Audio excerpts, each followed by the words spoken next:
Well, Kamala Harris still has no answer for administration's disastrous border record. Joining me now is Chad Wolf. He's former acting DHS secretary and executive director at America First Policy Institute. Chad, great to see you. Thanks for being here. I just want to play a little clip again from that 60 Minutes interview, this one dealing with the border. And again, the interviewer here really presses her on something that I don't think she ever answers. But listen, and then we'll get your response. Roll it. The first 3 years of your administration. As a matter of fact, arrivals quadrupled from the last year of President Trump. Was it a mistake to loosen the immigration policies as much as you did? It's a long-standing problem, and solutions are at hand. And from day one, literally, we have been offering solutions. What I was asking was it a mistake to kind of allow that flood to happen in the first place? I think the policies that we have been proposing are about fixing a problem, not promoting a problem, okay? But the numbers did quadruple. Of course, Chad, she doesn't answer because there is no answer. She has to admit that they quadrupled. He knew it, she knew it, but she wouldn't admit it. It's a kind of a way of lying without actually saying it's a lie.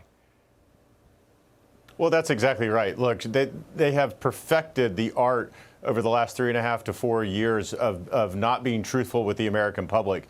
And this idea that she keeps saying that she offered solutions or proposed solutions, you're the vice president, and obviously President Biden is in power. At what point do you actually just take action and start to do things instead of proposing and offering solutions, hoping that someone else actually implements them? But they already, Chad, forgive me for interrupting. I hate to interrupt, but they've already introduced policies. They did it at the beginning, the very beginning of their administration, to increase the migration by 4 times. I mean, that's the point. They did it. What they say now they can only change with Congress getting involved. They actually changed it already on their own, and that's what led to the quadrupling of migrants. Well, that's right. The policies that they did in 21 obviously led to the crisis, but what they have been talking about, for the last maybe 8 months are solutions, which of course only come in an election year, and then they only point to Congress as the means to fix a crisis that they created. Congress didn't pass any laws in 2021 or 22 or 23. The administration changed policies, but now they point to Congress as a means to bail them out or to somehow fix it, and then to shift responsibility to Congress. So look, I think the American people see what's going on here. They created the crisis. They have the ability to stop it with a number of different authorities they could be using. They choose not to do it. She knows that. She couldn't answer the question because the answer is very obvious to folks, and she would have to admit that they were wrong to begin with, which she will not do. Exactly. And let's talk about this bill that she thinks is so vital to securing the border. We had on earlier on Fox News the Border Patrol Counsel, Art Del Cueto, the vice president of that council. Here's what he said about her plans to hire a lot more Border Patrol agents. Roll that. The fix that they've said is, hey, point the finger at Congress and say, add more agents. Well, their plan all along is when you add more agents is to put them again in processing centers so they continue to import more individuals in. It's been chaotic under this administration. So they want to add more Border Patrol agents, but they want to change their purpose from actually securing the border to just processing more migrants coming in. That's what Del Cueto's saying. Is he right? Yeah, I think that's right. Look, we don't have a resource issue along that border. We have a policy issue. And so you can throw more and more resources and hire more agents and throw more money at it. But if you're going to just continue the ongoing policies of the last 4 years, it's going to get you nowhere.